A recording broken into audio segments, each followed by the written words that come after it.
एक वो कोशिश की ज़रूर है कि उनका भी जन्मदिन पे उन्हें थोड़ा स्पेशल महसूस कराया जाए। और ये उस वक्त की तस्वीर आप देख रहे हैं। दूसरी तस्वीर आप देख रहे हैं हीराबा की, जब वो पूजा करती हुई नजर आ रही हैं। देखिए, अक्सर पीएम मोदी बताते थे अपनी माँ के बारे में कि उम्र उनकी ज़रूर हो गई है और वो उम्र में ज़रूर वैसी थी, लेकिन उनके अंदर ऊर्जा जो है वो वैसी की वैसी ही रही।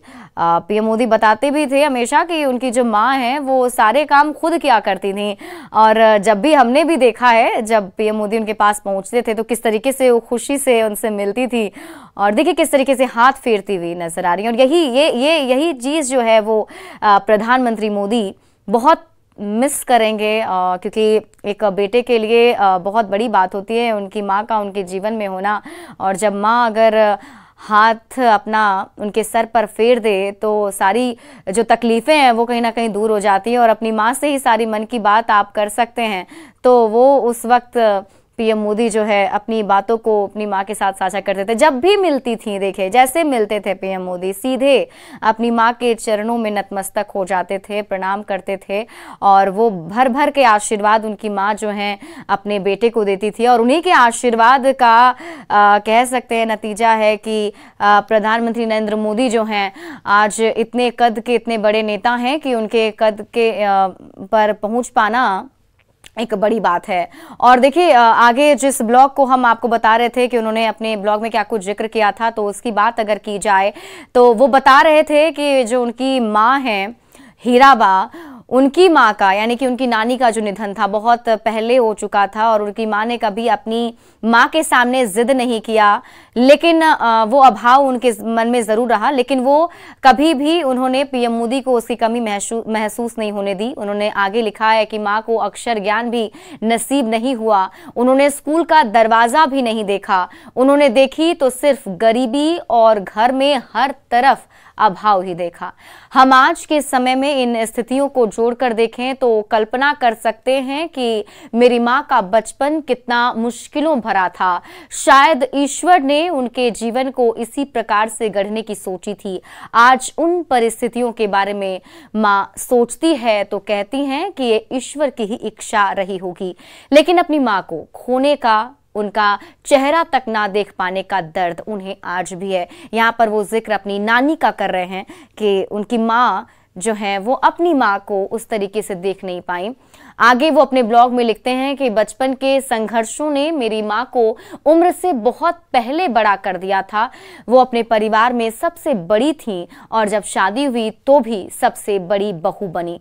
बचपन में जिस तरह वो अपने घर में सभी की चिंता करती थी, सभी का ध्यान रखती थी, सारे कामकाज की जिम्मेदारी खुद उठाती थी, वैसी ही जिम्मेदारियां उन्हें ससुराल में भी उठानी पड़ी। यानी कि मायका और ससुराल दोनों जगह उनकी माँ का जीवन जो था वो एक जैसा ही रहा।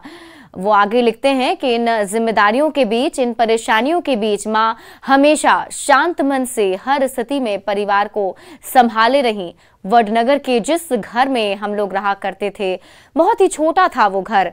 उस घर में कोई खिड़की नहीं थी, कोई बाथरूम नहीं था, कोई शौचालय तक नहीं था। कुल मिलाकर मिट्टी की दीवारें, खपरेल की छत से बना वो 1-1.5 कमरे का ढांचा ही हमारा घर था, और उसी में माँ, पिताजी, हम सब भाई बहन रहा करते थे। उस छोटे से घर में माँ को खाना बनाने में कुछ सहूलियत रहे, इसलिए पिताजी ने घर में बांस की फट्टी और लकड़ी के पट्टरों की मदद से एक मचान जैसी बनवा दी थी, और वही मचान हमारे घर की रसोई थी। माँ उसी पर चढ़कर खाना बनाया करती थी और हम लोग उसी पर बैठकर खाना खाया करते थे। सामान्य रूप से जहां अभाव रहता है वहां तनाव भी रहता है। मेरे माता पिता की विशेषता रही कि अभाव के बीच भी उन्होंने घर में कभी तनाव को हावी नहीं होने दिया। दोनों ने ही अपनी अपनी जिम्मेदारियां साझा की हुई थी। कोई भी मौसम हो, गर्मी हो, बारिश हो, पिताजी 4 बजे भोर में घर से निकल जाया करते थे। ये संघर्ष के दिनों को याद कर रहे पीएम मोदी कि किस तरीके से उनका जीवन बीता, कैसे बचपन में उनके पिताजी ने संघर्ष किया, कैसे उनकी मां ने संघर्ष किया। अपने ब्लॉग में उन्होंने पूरी जीवनी अपनी लिखी है, और इस ब्लॉग में देखिए आगे वो लिखते हैं कि आसपास के लोग पिताजी के कदमों की आवाज से जान जाते थे कि 4 बज गए। मतलब सोचिए, उस वक्त 4 बजे सुबह उठकर पीएम मोदी के पिताजी निकल जाया करते थे काम पर, और जो आसपास के लोग थे वो उनकी आवाज़ को सुनकर समझ जाते थे कि दामोदर काका अब जा रहे हैं घर से। घर से निकलकर मंदिर जाना, प्रभु दर्शन करना और फिर चाय की दुकान पर पहुंच जाना उनका नित्य कर्म रहता था। माँ भी इस समय की उतनी ही पाबंद थी। उन्हें भी सुबह 4 बजे उठने की आदत थी। सुबह सुबह ही वो बहुत सारे काम निपटा लिया करती थी। गेहूं पीसना हो, बाजरा पीसना हो, चावल या फिर दाल बीनना हो, सारे काम वो खुद किया करती थी। काम करते हुए माँ अपने कुछ पसंदीदा भजन या फिर प्रभातियां गुनगुनाया करती थीं। नरसिंह मेहता जी का एक प्रसिद्ध भजन है, जल कमल छांडी जाने वाला स्वामी अमारो जागशे, वो उन्हें बहुत ही ज्यादा पसंद था। एक लोरी भी है, शिवाजी नू हाल रडू, माँ ये भी बहुत गुनगुनाती थी। माँ कभी अपेक्षा नहीं करती थी कि हम भाई बहन अपनी पढ़ाई छोड़कर उनकी मदद करें। वो कभी मदद के लिए उनका हाथ बटाने के लिए कभी नहीं कहती थी। माँ को लगातार काम करते देखकर हम भाई बहनों को खुद भी लगता था कि काम में उनका हाथ बटाया जाए। मुझे तालाब में नहाने का, तालाब में तैरने का बड़ा शौक था, इसलिए मैं भी घर के कपड़े लेकर उन्हें तालाब में धोने के लिए निकल जाया करता था। कपड़े भी धुल जाते थे और मेरा खेल भी हो जाता था। घर चलाने के लिए 2-4 पैसे ज्यादा मिल जाएं, इसके लिए माँ दूसरों के घर के बर्तन भी मांजा करती थी। समय निकालकर चरखा भी चलाया करती थी, क्योंकि उससे भी कुछ पैसे जुट जाया करते थे। कपास के छिलके से रुई निकालने का काम, रुई से धागे बनाने का काम, ये सब कुछ माँ करती थी। उन्हें डर रहता था कि कपास के छिलकों के कांटे हमें चुभ ना जाएं। अपने काम के लिए किसी दूसरे पर निर्भर रहना, अपना काम किसी दूसरे से करवाना उन्हें कभी पसंद नहीं आया। मुझे याद है वडनगर वाले मिट्टी के घर में बारिश के मौसम से कितनी दिक्कतें हुआ करती थी, लेकिन माँ की कोशिश रहती थी कि परेशानी कम से कम हो। इसलिए जून के महीने में कड़ी धूप में माँ घर की छत की खपरेल को ठीक करने के लिए ऊपर चढ़ जाया करती थी। वो अपनी तरफ से तो कोशिश करती ही थी, लेकिन हमारा घर इतना पुराना हो गया था कि उसकी छत तेज बारिश सह नहीं पाती थी। बारिश में हमारे घर में कभी पानी यहाँ से टपकता था, कभी वहां से टपकता था। पूरे घर में पानी ना भर जाए, घर की दीवारों को नुकसान ना पहुंचे, इसलिए माँ जमीन पर बर्तन रख दिया करती थी। छत से टपकता हुआ पानी उसमें इकट्ठा हुआ करता था, और उन पलों में भी मैंने माँ को कभी परेशान नहीं देखा, खुद को कोसते नहीं देखा। आप ये जानकर हैरान रह जाएंगे कि बाद में उसी पानी को माँ घर के काम के लिए अगले 2 से 3 दिन तक इस्तेमाल किया करती थी। जल संरक्षण का इससे अच्छा उदाहरण क्या हो सकता है। तो ये पीएम मोदी का वो ब्लॉग था जो हमने आपको बताया।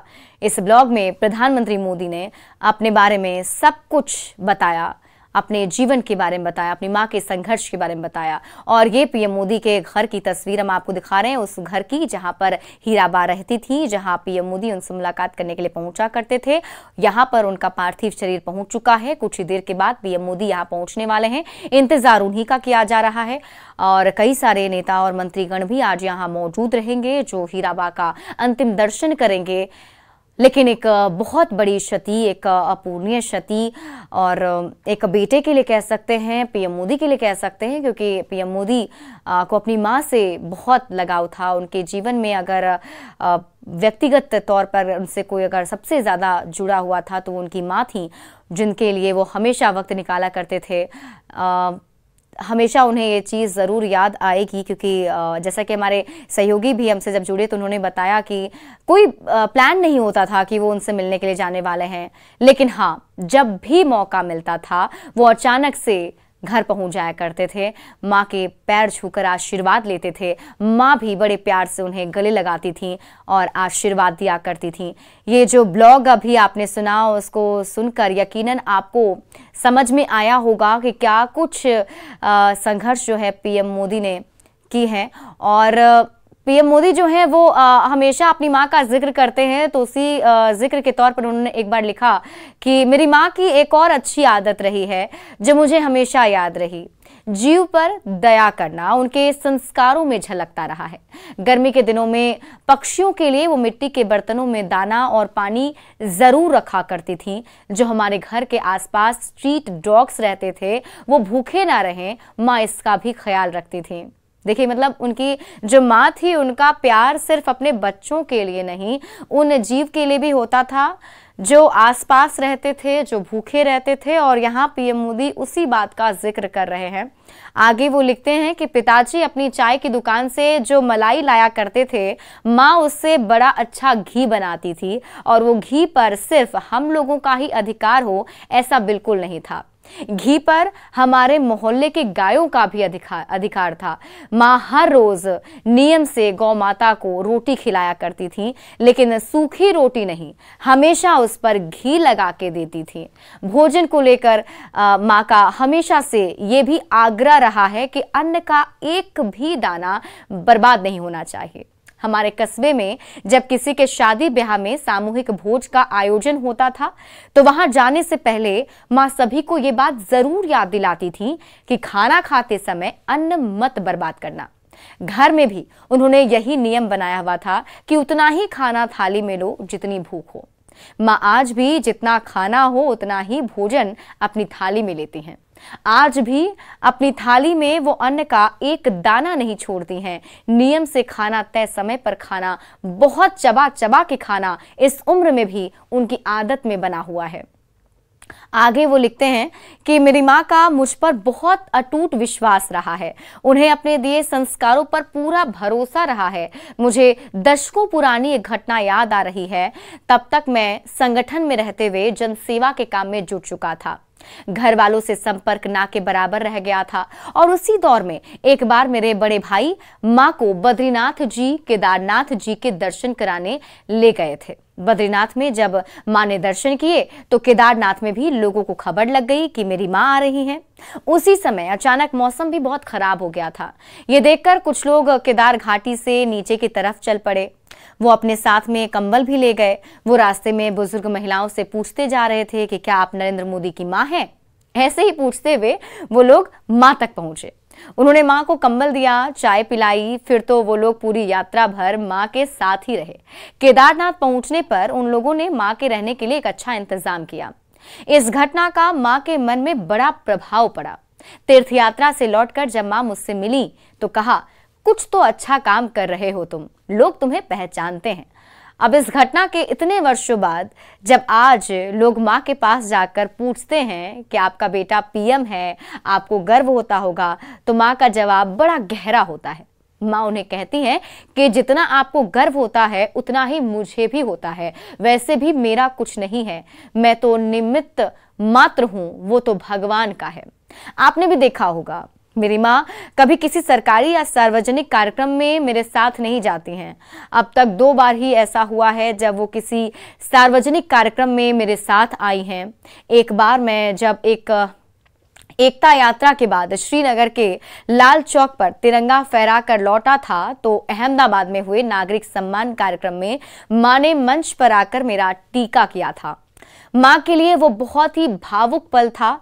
इसलिए भी था क्योंकि एकता यात्रा के दौरान फगवाड़ा में एक हमला हुआ था। उसमें कुछ लोग मारे भी गए थे और उस समय मां मुझे लेकर बहुत चिंता में थी। तब मेरे पास 2 लोगों का फोन आया था, एक अक्षरधाम मंदिर के श्रद्धेय प्रमुख स्वामी जी का और दूसरा फोन मेरी माँ का था। माँ को मेरा हाल जानकर कुछ तसल्ली हुई थी। दूसरी बार वो सार्वजनिक तौर पर मेरे साथ तब आई थी जब मैंने पहली बार मुख्यमंत्री के रूप में शपथ ली थी। 20 साल पहले का वो शपथ ग्रहण ही आखिरी समारोह है जब माँ सार्वजनिक रूप से मेरे साथ कहीं उपस्थित रही हैं। अपने ब्लॉग में पीएम मोदी अपनी मां को लेकर आगे लिखते हैं कि इसके बाद वो कभी किसी कार्यक्रम में मेरे साथ नहीं आई। और मुझे एक और वाकया याद आ रहा है। जब मैं सीएम बना था तो मेरे मन में इच्छा थी कि अपने सभी शिक्षकों का सार्वजनिक रूप से सम्मान करूं। मेरे मन में यह भी था कि मां तो मेरी सबसे बड़ी शिक्षक रही हैं, उनका भी सम्मान होना चाहिए। हमारे शास्त्रों में कहा भी गया है, माता से बड़ा कोई गुरु नहीं होता, नास्ति मातृ समो गुरु। इसलिए मैंने माँ से भी कहा था कि आप भी मंच पर आइएगा और वहां पर देखिए उनका सम्मान किया जाना था। लेकिन उन्होंने कहा कि देख भाई, मैं तो निमित्त मात्र हूं, तुम्हारा मेरी कोख से जन्म लेना लिखा हुआ था, तुम्हें मैंने नहीं भगवान ने गढ़ा है। और ये कहकर माँ उस कार्यक्रम में नहीं आई थी। और हमारे साथ नेता प्रतिपक्ष विजय सिन्हा जुड़े हुए हैं। विजय जी, अभी आपने भी सुना होगा एक दुखद खबर, हीराबा अब नहीं रही। एक बहुत बड़ी क्षति है पीएम मोदी के लिए।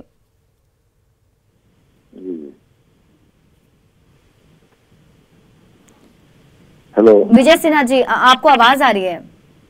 हाँ जी, अभी कुछ ही देर पहले जो खबर सामने आई कि आज सुबह 3:30 बजे हीराबा का निधन हो गया और उसके बाद अभी उनका पैतृक आवास जहां पर है वहां पार्थिव शरीर पहुंच चुका है। कुछ देर बाद पीएम मोदी भी पहुंचने वाले हैं, लेकिन पीएम मोदी के लिए खास तौर पर एक बहुत बड़ी क्षति है, क्योंकि जो उनका लगाव उनके साथ रहा है वो हम सब ने देखा है।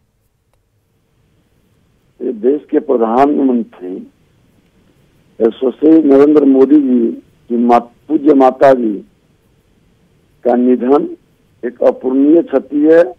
वह एक धर्मपरायण, ऊर्जावान और सुसंस्कारित महिला थी। ईश्वर दिवंगत आत्मा को चिर शांति और शोकाकुल परिजनों को दुख सहने की शक्ति प्रदान करें। माँ का आंचल ही बच्चों का संसार होता है और उनके दिए हुए स्नेह, प्यार और ज्ञान प्रथम गुरु के रूप में बच्चों के भविष्य को तय करता है, समाज सेवा के लिए प्रेरित करता है। समाज के लिए आज उनके दिए हुए ज्ञान और आशीर्वाद देश को ही नहीं दुनिया को गौरवान्वित महसूस करा रहा है। निश्चित तौर पर यह धन्य माता थी जिनके साथ देश के प्रधानमंत्री नरेंद्र मोदी जी का इतना स्नेह और इतना लगाव था। हर बच्चों को प्रेरित करता है कि माँ के प्रति किस तरह से ईश्वरीय समर्पण का भाव और अपनत्व की भाव, और माता का हमेशा हाथ जब सर पर रखते हैं तो लगता है कि ईश्वर का साक्षात आशीर्वाद मिल रहा है जी। आज बड़ा मन को अंदर एक पीड़ा, एक दुख है कि हमारे बीच नहीं रही हैं। हम उनके चरणों में अपनी श्रद्धांजलि अर्पित करते हैं। जी बिल्कुल। आप लोगों की मुलाकात पीएम मोदी से तो होती ही है, तो उस वक्त क्या कभी ऐसा कुछ हुआ, कभी उन्होंने अपनी माँ को लेकर कुछ जिक्र किया? हालांकि वो सार्वजनिक मंच से हमेशा अपनी माँ के बारे में बताते रहे हैं कि क्या कुछ शिक्षा उन्हें अपनी माँ से मिली है। क्या आप लोगों के बीच में भी कभी ऐसी कोई चर्चा हुई है? लेकिन उनका जो ट्विटर पर या इस तरह के आता रहता था और हम लोग भी देखते थे, पढ़ते थे, माननीय प्रधानमंत्री जी का जिस तरह से माता के चरणों में झुक कर करके, और माता जिस तरह से इतनी लंबी उम्र के बाद भी बच्चों को देखने के बाद उनकी प्रसन्नता, निश्चित तौर पर कहीं न कहीं मन के अंदर सौभाग्यशाली प्रधानमंत्री जी थे कि इतने लंबे सफर माँ के आंचल में व्यतीत हुआ। बहुत कम लोग होते हैं जो 100 वर्ष के सफर के साथ अपनी माँ के आशीर्वाद को प्राप्त करते हैं। बिल्कुल, एक उत्सव का माहौल होता था जब भी पीएम मोदी अपनी माँ से मिलने जाते थे। वो तस्वीरें हम भी देखते थे, दर्शकों को भी दिखाते थे, तो एक अलग सा लगाव, एक जुड़ाव, अपनी माँ के लिए जो प्यार, एक संदेश भी लोगों के लिए होता था। क्योंकि आज के वक्त में जिस तरीके से हम अपने समाज में देखते हैं, बहुत सारी ऐसी बातें देखने को मिलती हैं जहाँ माँ का सत्कार नहीं किया जाता है। वैसे वक्त में पीएम मोदी ने एक बड़ा संदेश भी लोगों को दिया है। कितना मार्मिक होता था कि माँ के चरणों में बैठ करके वो उनका स्नेह प्राप्त करते थे। माँ के चरण को जब वो पखारते थे, आनंदित हो जाता था कि देश का प्रधानमंत्री आज अपने माँ के चरणों में इतने समर्पित भाव से बैठे हैं, और वह माँ कितना धन्य और पूज्य है कि ऐसे लाल को जन्म दिए।